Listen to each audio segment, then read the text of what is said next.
अस्सलाम वालेकुम रहमतुल्लाहि व बरकातहू। मुझे कहते हैं नाजो। आई होप कि आप लोग सब ठीक होंगे। अल्हम्दुलिल्लाह मैं भी ठीक ठाक हूँ। अल्लाह ताला हमें दुनिया और आखिरत दोनों जहानों की खुशियाँ अता करें। इसी दुआ के साथ मैं आगे बढ़ती हूँ और वेलकम करती हूँ आप सब को अपनी न्यू ब्रांड रेसिपी में।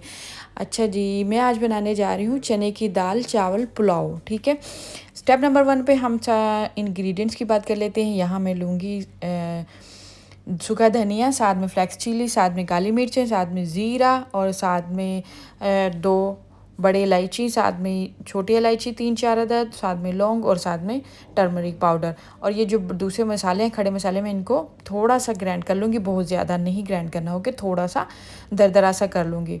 और साथ में राइस हैं और दाल मैंने 2 घंटे पहले सोक करके रखी थी, और राइस जो आधा घंटा, और हर किसी के अपने राइस पे डिपेंड करता है कि उसको कितनी देर सोक करके रखना होता है। ठीक है, मेरे पास जो राइस है उसको मैंने 30 मिनट, जो टैप का वाटर होता है ना यूएई में ज़्यादा हॉट होता है, तो उससे क्या होता है चावल टूट जाता है। आप इसको नॉर्मल वाटर जो हम पीते हैं ना उसके अंदर इसको सोक करके रखिएगा, ये गलती मत कीजिएगा। जो स्पेशल यूएई में रहते हैं, गर्मी का वो गर्म पानी होता है जिससे टैप के वाटर से, तो वो चावल टूट जाता है। इसको ठंडे पानी में, मतलब जो हम नॉर्मल पानी पीते हैं डिस्पेंसर में से पानी लेके, वो इससे सोक करके रखिएगा। मैंने 1-2 दफ़ा ऐसे किया, वो मेरी मिस्टेक हो गई।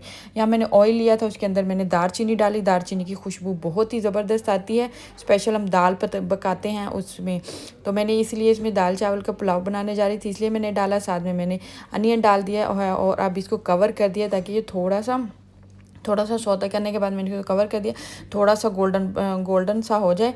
तो अभी मैंने इसके अंदर लहसुन भी ऐड कर दिया है। लहसुन ऐड करने के साथ ही मैं इसके अंदर टमाटर ऐड कर दूँगी। ठीक है, अभी थोड़ा सा इसको सौते करूँगी। अभी ये टमाटर मैंने हाफ़ कट करके रखे हुए थे। स्टेप नंबर 4 पे हम इसको टमाटर जो हाँ वो इस तरह ऐड कर देंगे। ये इसलिए मैं करती हूँ कि ताकि इसका छिलका जो है वो इजीली रिमूव हो जाए, और इसको थोड़ी देर हम रख देंगे लो फ्लेम पे, हाई फ्लेम पे नहीं। स्टेप नंबर 5 पे ये देखो तो गल चुके हैं, और हम इसके छिलके 1 बाय 1 करके रिमूव कर लेंगे, जो डाइजेस्ट भी नहीं होते और खाने में भी जब मुँह में आते हैं तो अच्छा नहीं लगता है, क्योंकि ये जब हम च्यूव करते हैं तो भी ईज़िली च्यूव नहीं होते। अच्छा जी, ये भी हो गया मेरा, और अभी इसको हम अच्छे तरीके से थोड़ा सा भून लेंगे ताकि जो है ये गल जाए टमाटर। एक टमाटर जो है वो अभी भी इसका छिलका नहीं रिमूव हो रहा, वो थोड़ा हार्ड है, तो थोड़ी देर में रिमूव हो जाएगा। और ये अभी स्टेप नंबर 6 पे हमने क्या करना है, मसाले सारे ऐड कर देने हैं। ये मसाले दो, ये और ये देखें, इस तरह का आपने ना इसको दरदरा सा पीसना है। दरदरा पीसने से इसका बहुत ज़बरदस्त टेस्ट आता है। आप बना के देखिए पुलाव में, दरदरा सा पीस कर ना इसमें डाल के देखिए, चने के पुलाव में हो या चने की दाल का हम पुलाव बना रहे हैं उसमें, बहुत ज़बरदस्त इसका टेस्ट है। पाउडर का इतना टेस्ट नहीं आता, जब हम खा रहे होते हैं तब बहुत अच्छा टेस्ट आता है। और ये जो सब्ज़ मिर्चें हैं इसको भी हमने ऐसे दरमियान से काट के, और डुंडी को नहीं तोड़ना, इसकी जो डुंडी है ना इसको नहीं तोड़ना। ठीक है, फ्रेश हो, तो अगर वो थोड़ी सी स्टेल हो गई हो या बासी हो गई हो तो फिर उसको रिमूव कर सकते हैं हम लोग। अभी थोड़ा सा पानी डाल के इसको भून लूँगी और दाल डाल दूँगी, फिर इसकी भुनी लगाऊँगी। इसकी भुनी लगाने के बाद मैं इसके अंदर पानी डाल दूँगी। ठीक है, ये अभी एक टमाटर कोई ढीठ है, इसका छिलका भी नहीं उतरा। इसकी रीज़न ये है कि ऊपर से ना जो होता है इसका जहाँ वो लगा होता है पत्ता वगैरह, डंडी लगी होती है, तो वो थोड़ा हार्ड होता है निकालना। अभी ये भी थोड़ा सा निकल जाएगा तो इसको भी हम रिमूव कर देंगे। अच्छा, मैंने इसको भून लिया। अब मैं थोड़ा सा पानी इसके अंदर ऐड किया, और अभी मैं पानी दूसरा थोड़ा सा दाल पक जाए।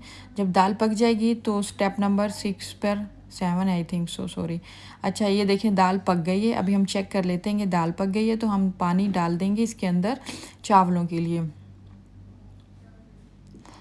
दाल गल चुकी थी, अभी मैंने इसके अंदर पानी डाल दिया है चावलों के लिए।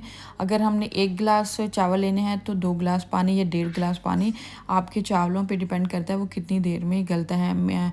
और ज़्यादा लोग जो हैं एक गिलास चावलों के लिए 2 गिलास पानी डालते हैं, लेकिन सम टाइम ऐसे होते हैं चावल के वो 1.5 गिलास में भी पक जाते हैं। ठीक है, ओके। स्टेप नंबर 7 पे है कि ये मैंने चावल पानी डाल दिया था, अभी इसको उबाला आ गया है, तो अभी इसके अंदर ये देखें दाल बिल्कुल गल चुकी है। ये मैं चेक करवा रही हूँ आपको। और उसके बाद जो है मैं इसके अंदर राइस ऐड कर दूँगी। अभी मैंने राइस भी इसके अंदर डाल दिए हैं। अच्छा, एक और चीज़ इसमें है कि हम चावलों को सोख करके रखते हैं तो हम ऐसे ही नहीं डेलना चाहिए, या तो बहुत ज़्यादा साफ़ हो के पानी का बिल्कुल हमें श्योर हो कि बिल्कुल तो वो साफ़ है पानी, या फिर थोड़ा सा अगर पानी हल्का सा गंदा होता है जब हम चावल धोते हैं तो उसके अंदर थोड़ा सा कच्चा सा नीचे से बैठ जाता है, सम टाइम ऐसा होता है। तो फिर इसको हाथ की मदद से हमें डालना चाहिए, ना कि वैसे डालेंगे तो पानी भी अंदर चला जाएगा और वो जो बाकी छोटा मोटा सा कचरा होता है ना वो भी अंदर चला जाता है। तो इसको हाथ की मदद से डालें, चावलों को यकदम एक ही दफ़ा नहीं उडेलना चाहिए, तो इससे वो जो पानी रह जाता है तो उसे गिरा दें। आई होप कि आपको मेरी रेसिपी पसंद है। ये मिलूँगी नेक्स्ट रेसिपी में।